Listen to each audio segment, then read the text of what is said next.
BTV news. నేను మీ మౌనిక.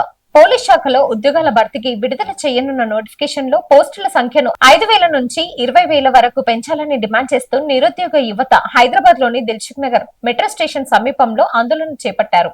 ధర్నాలో పాల్గొన్న నిరుద్యోగులు భారీ సంఖ్యలో చేరుకొని ప్రభుత్వానికి వ్యతిరేకంగా నినాదాలు చేశారు.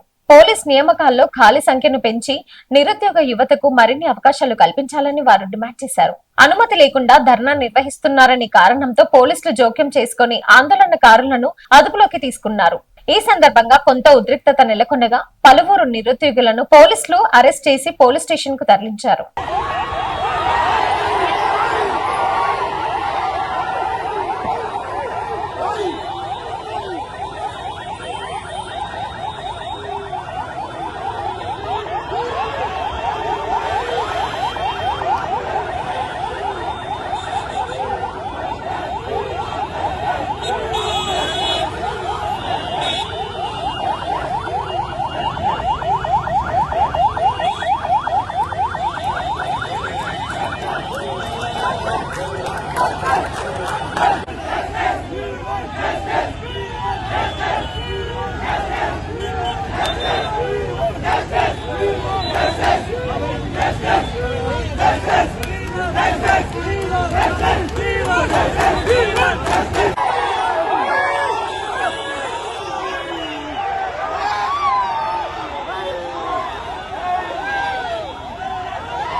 ప్రజాపాలన ప్రగతి నివేదిక 99 రోజుల ప్రణాళికలో భాగంగా వార్డ్ సభ పేరుతో నిర్వహించిన సమావేశంలో ప్రోటోకాల్ ఉల్లంఘన జరిగిందంటూ బీఆర్ఎస్ బీజేపీ కౌన్సిలర్లు తీవ్ర అభ్యంతరం వ్యక్తం చేశారు. మున్సిపల్ చైర్పర్సన్ భర్త మాజీ కౌన్సిలర్ ఆనంద్ కుమార్ కు ఎలాంటి అధికారిక హోదా లేకపోయినా అధికారిక కార్యక్రమాలు కౌన్సిలర్ సమావేశాల్లో పాల్గొంటున్నారని టీఆర్ఎస్ బీజేపీ కౌన్సిలర్లు మాజీ vice chairman councillor Shahid Renuka Jyothi, Sriramulu, Narasimha, Ramulu Naik తీవ్ర ఆగ్రహం వ్యక్తం చేశారు. అధికారులతో సమీక్షలు నిర్వహించడం, నిర్ణయాల ప్రక్రియలో జోక్యం చేసుకోవడం మున్సిపల్ నిబంధనలకు విరుద్ధమని పేర్కొన్నారు. ఈ విషయంపై గతంలోనూ కమిషనర్ కు ఫిర్యాదు చేసినప్పటికీ ఎలాంటి చర్యలు తీసుకోలేదని బీఆర్ఎస్ బీజేపీ కౌన్సిలర్లు ఆరోపించారు. ప్రజాస్వామ్య వ్యవస్థలో ఎన్నికైన ప్రజాప్రతినిధుల హక్కులను కాపాడాలని, మున్సిపాలిటీలో ప్రోటోకాల్ ను ఖచ్చితంగా అమలు చేయాలని డిమాండ్ చేశారు. మరోసారి ఇలాంటి పరిస్థితులు పునరావృతమైతే ఉన్నతాధికారులకు ఫిర్యాదు చేస్తామని హెచ్చరించారు. ఆనంద్ కుమార్ వ్యవహారంపై ఉన్నతాధికారులు విచారణ జరిపి తగిన చర్యలు తీసుకోవాలని వారు కోరారు.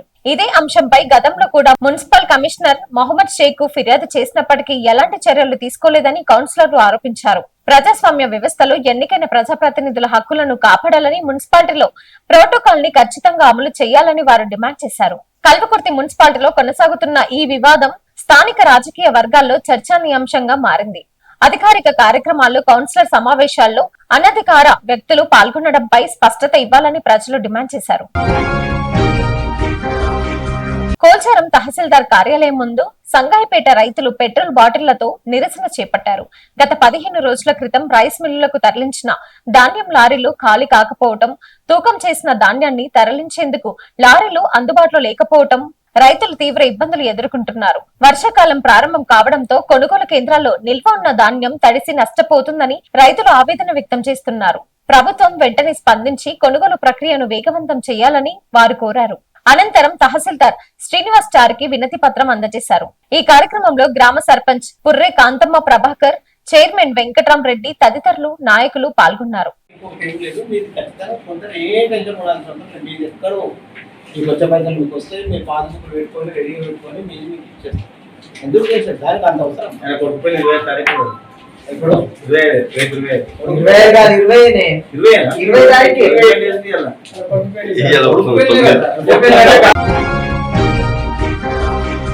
మహబూబ్ నగర్ జిల్లా బాళ్లగర్లోని ప్రభుత్వ రెసిడెన్షియల్ బాలికల పాఠశాల ఆవరణలో అరైవ్ అలైఫ్ రోడ్డు భద్రత అవగాహన కార్యక్రమం నిర్వహించారు. ఈ కార్యక్రమానికి Telangana DGP organization and home guard Swati Lakra ముఖ్య అతిథిగా హాజరయ్యారు. రోడ్డు ప్రమాదాల్లో మరణాలు, గాయాలను హెల్మెట్, సీట్ బెల్ట్ వినియోగంతో గమనీయంగా తగ్గించుకోవచ్చని తెలిపారు. డ్రంక్ అండ్ డ్రైవ్, అతివేగం, మైనర్ డ్రైవింగ్ వంటి ప్రమాదకర చర్యలకు దూరంగా ఉండాలని సూచించారు. ఈ కార్యక్రమం ముగింపులో ప్రజలకు 100 హెల్మెట్లను ఉచితంగా పంపిణీ చేశారు. ఈ కార్యక్రమంలో deputy transport commissioner doctor Vani, DSP Venkateswarlu, NHAI engineering Bhanu Mishra, Jadcherla rural CI Mahesh, కళాశాల ప్రిన్సిపల్ సౌమ్య, వైద్యాధికారి డాక్టర్ నేహ, సర్పంచ్ వెంకటేశ్వర్ రెడ్డి, బాలనగర్ ఎస్ఐ నరేందర్ తదితరులు పాల్గొన్నారు. మహబూబ్ నగర్ లో పోలీస్ స్టేషన్ లో మాదక ద్రవ్యాల నిర్మూలనతో పాటు పర్యావరణ పరిరక్షణపై ప్రజల్లో అవగాహన కల్పించేందుకు మహబూబ్ నగర్ 1 టౌన్ పోలీసులు వినూత్న కార్యక్రమాన్ని చేపట్టారు. బుధవారం ప్రభుత్వ జనరల్ ఆసుపత్రి ప్రాంగణంలో మొక్కలు నాటి పచ్చదనం ప్రాధాన్యతను వివరించారు. ఈ సందర్భంగా జిల్లా డీసీఆర్బీ డీఎస్పీ రమణారెడ్డి మాట్లాడుతూ మాదక ద్రవ్యాలు యువత భవిష్యత్తును నాశనం చేస్తున్నాయని ఆందోళన వ్యక్తం చేశారు. డ్రగ్స్ రహిత సమాజ నిర్మాణానికి ప్రజలందరూ పోలీసులను సహకరించాలని కోరారు. అలాగే పచ్చదనం పెంపొందించడం ద్వారా ఆరోగ్యకరమైన సమాజ నిర్మాణం సాధ్యమవుతుందని అన్నారు. ఈ కార్యక్రమంలో 1 టౌన్ ఇన్స్పెక్టర్ అప్పయ్య, ప్రభుత్వ జనరల్ ఆసుపత్రి సూపరింటెండెంట్ డాక్టర్ రంగా అజ్మీర్, వైద్యులు, పోలీస్ సిబ్బంది తదితరులు పాల్గొన్నారు. మహబూబ్ నగర్ జిల్లాలో నమోదైన పోక్సో కేసులో నిందితుడికి 20 ఏళ్ల కఠిన కారాగార శిక్ష విధిస్తూ ప్రత్యేక న్యాయస్థానం కీలక తీర్పు వెలువరించింది. Mahabubnagar rural police station నమోదైన క్రైమ్ నెంబర్ 5092023 కేసులో బాలికపై లైంగిక దాడికి పాల్పడిన నిందితుడు గుర్రాల బాలయ్యకు 20 ఏళ్ల జైలు శిక్షతో పాటు 25,000 రూపాయలు జరిమానా విధించారు. పోక్సో ప్రత్యేక న్యాయస్థానం న్యాయమూర్తి శ్రీమతి తమన్ రాజరాజేశ్వరి ఈ మేరకు తీర్పు ప్రకటించారు. దర్యాప్తు అధికారులు సమర్పించిన శాస్త్రీయ ఆధారాలు, బలమైన సాక్ష్యాలతో నిందితుడి నేరం రుజువు కావడంతో కన్విక్షన్ సాధ్యమైంది. ఈ కేసు దర్యాప్తులో సిఐ గాంధీనాయక్, ఎస్ఐలు వెంకటేశ్వర్లు, విజయ్ కుమార్, పబ్లిక్ ప్రాసిక్యూటర్ ఎం జాన్ అధికారులు కీలక పాత్ర పోషించారు. బాలలపై లైంగిక నేరాలకు పాల్పడే వారిపై కఠిన చర్యలు తీసుకుంటామని, బాధితులకు న్యాయం అందించేందుకు పోలీసులు నిరంతరం కృషి చేస్తున్నారని జిల్లా ఎస్పీ డి జానకి ఐపీఎస్ తెలిపారు. జడ్చర్ల అసెంబ్లీ నియోజకవర్గంలో బిఎల్ఓ మ్యాపింగ్ ఎస్ఐఆర్ 2026 ప్రత్యేక సవరణ కార్యక్రమం ఏర్పాటుపై అదనపు కలెక్టర్, రెవెన్యూ మరియు ఎలక్టోరల్ రిజిస్ట్రేషన్ అధికారి, రాజకీయ పార్టీల ప్రతినిధులతో సమావేశం నిర్వహించారు. జడ్చర్ల తహసీల్దార్ కార్యాలయంలో జరిగిన ఈ సమావేశంలో అన్ని అసిస్టెంట్ ఎలక్టోరల్ రిజిస్ట్రేషన్ అధికారులు పాల్గొన్నారు. రాబోయే ఎస్ఐఆర్ 2026 కార్యక్రమానికి పకడ్బందీగా నిర్వహించేందుకు తీసుకోవాల్సిన చర్యలు, బూత్ లెవెల్ ఆఫీసర్ల కేటాయింపు, పోలింగ్ స్టేషన్ వారీగా ఓటర్ వివరాలు పరిశీలనపై చర్చించారు. ఈ సందర్భంగా రాజకీయ పార్టీల ప్రతినిధులు, అధికారులు కార్యాచరణ ప్రణాళికను వివరించారు. ఓటర్ జాబితా పారదర్శకంగా, లోపాలు లేకుండా రూపొందించేలా అన్ని రాజకీయ పార్టీలు సహకరించాలని కోరారు. ఈ సమావేశం ఎస్ఐఆర్ 2026 షెడ్యూల్, అభ్యంతరాల స్వీకరణ తేదీలు, బిఎల్ఓల విధులు, బాధితులపై అధికారులు సమగ్రంగా వివరించారు. కల్వకుర్తి పట్టణంలో ప్రసిద్ధి చెందిన హస్రత్ ఖాజా రుక్నుద్దీన్ వలియా రహీమతుల్లా ఆలయ్ దర్గా 384వ గంధోత్సవ వేడుకలకు సర్వం సిద్ధమైంది.